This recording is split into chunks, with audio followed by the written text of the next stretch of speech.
Pre! I-share ko sa inyo kung paano ako nakakuha ng isang very simple video editing project worth $125 per video. Yes, dollars, hindi peso. Putsa pre! Ano nakakatawa dun?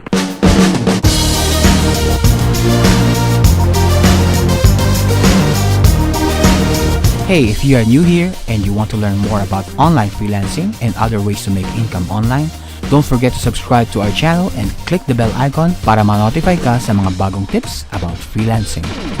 And if you stick around until the end of this video, I'll give you something that helped me get more clients like this, so don't miss it.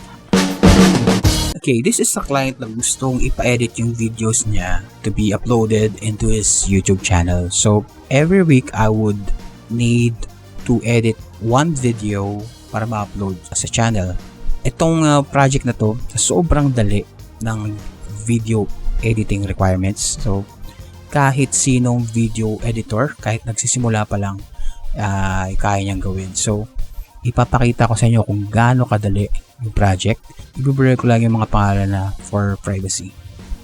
Alright guys, ito yung, yung project. No? So, first of all, ito yung mga video files na sinesend niya sa akin.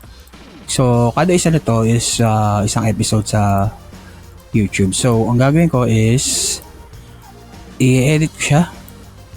Ititrim ko yung mga wrong takes, tapos adjust ko yung volume, and then yung konting color correction, etc.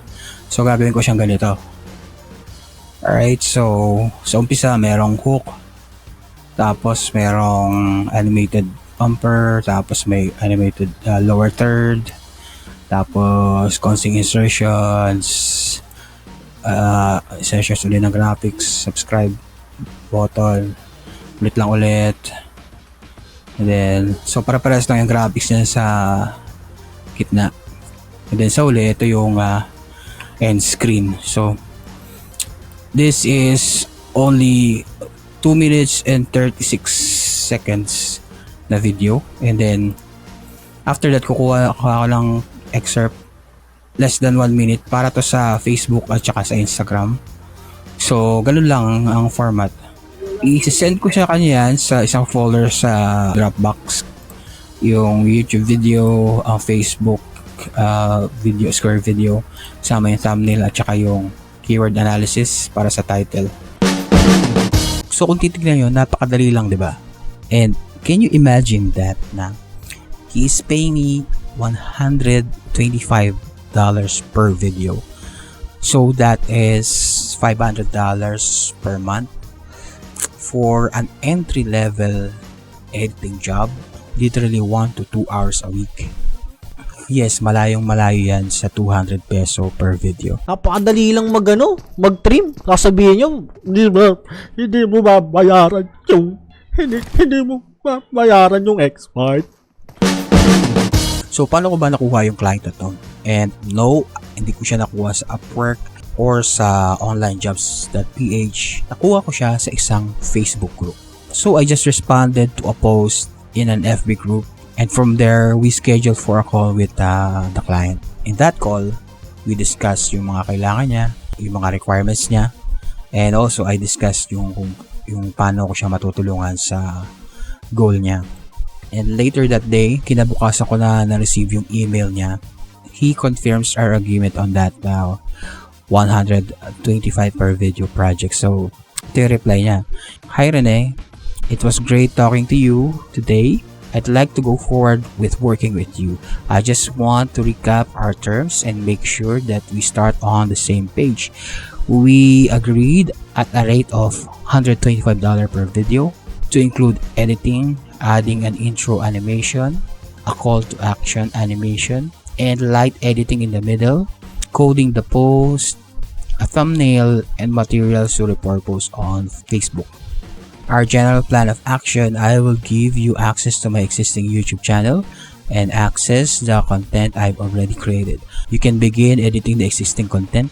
I will continue on content generation and would welcome your recommendation on any high search topics in my areas. Does that sound correct to you? Does that sound correct to you? And from then on, we pushed through to the project and he has been paying me $130.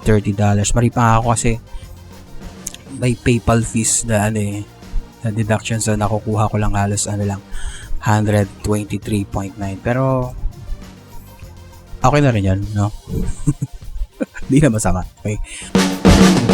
So here are some things for you to take away from this video. Okay. So first, you can find clients everywhere. So yung iba na frustrate dahil hindi natatanggap sa Upwork or hindi makakuha ng clients sa online jobs, sa free app, or sa kahit freelance market platforms, no? If you don't get some clients there, they are literally everywhere. Minsan nasa Facebook, minsan katabi mo lang, kapitbahay mo. Second is, you can raise your fees if you want to. So yung iba, takot magtaas ng presyo baka dahil ma-reject or anything. Pero if you really need the money, ba't mo bababaan yung fees mo? Don't be afraid to raise your fees because if you don't ask, you will not receive. Third is, don't get paid because of the hours. Get paid of the value that you give. Okay guys, yung kada isang video na ina-upload namin sa channel niya, it can give him a client or two. Okay? And from each client, he can earn around siguro $1,000 plus, no? So that is the value that I am giving to him. Kaya it doesn't matter if 1 hour, 2 hours ko lang ginawa yung project. So don't settle to be paid by the hour. Okay? Get paid for the value that you are giving. Okay, so I would like to know if any of you, especially yung mga video editors, if you have any clients like this, share nyo lang sa comment section. Okay, okay guys, tatagalugin ko lang kasi baka mapanood to ng client ko So ginagawa ko lang yung video niya kasama yung thumbnail, SEO sa loob lang ng 1 hanggang 2 oras. Pero binabayaran niya ako ng $125 per video per week. Can you imagine that? Tapos masyado kayong mga bida-bida dito na sasabihin nyo minamaliit mo yung mga editors na Pilipinas. Ilagay nyo sa comment sections kung ano yung palagay nyo, okay? Dahil ayoko pabahay masyado tong video na to, I'll give you some tips on how to close a gig like this. So that will be in the next video. If and only if maka 5,000 views itong video na ito. So ibibigay ko sa inyo yung step-by-step process kung paano ka makaka-close ng client katulad nito. Kaya tulungan nyo ako i-share to sa iba baka sakaling makatulong din sa kanila. And as I promised as a bonus, I will give you a gift. This has helped me develop the skills in getting clients like this. And I am pretty sure na makakatulong din to sa inyo kahit wala kayong kaalam-alam sa freelancing. I will be giving you a free access to the workshop that helped me get that confidence to get premium clients. Just go to this site, freelancerphilippines.com/tribe, or click the link in the description. You will be asked to fill out your name and email for you to be registered for free.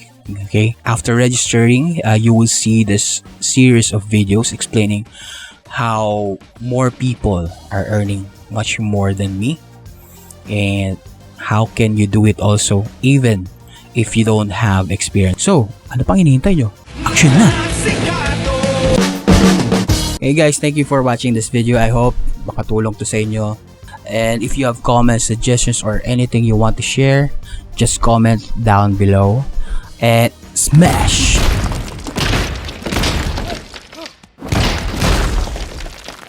that like button and share it to others. Help me get 5,000 views para mabigyan ko pa kayo ng mga tips. So once again, this is Rene from Freelancer Philippines, and see you on the next video. Hey, thank you for watching this video. If you want to learn more about online freelancing, I would like to invite you to visit freelancerphilippines.com and create your free account. In this blog, I will share the exact things I do to generate income in the comfort of my house, at my own time, at my own pace, doing the things that I love to do while getting the income I want. So, see you there.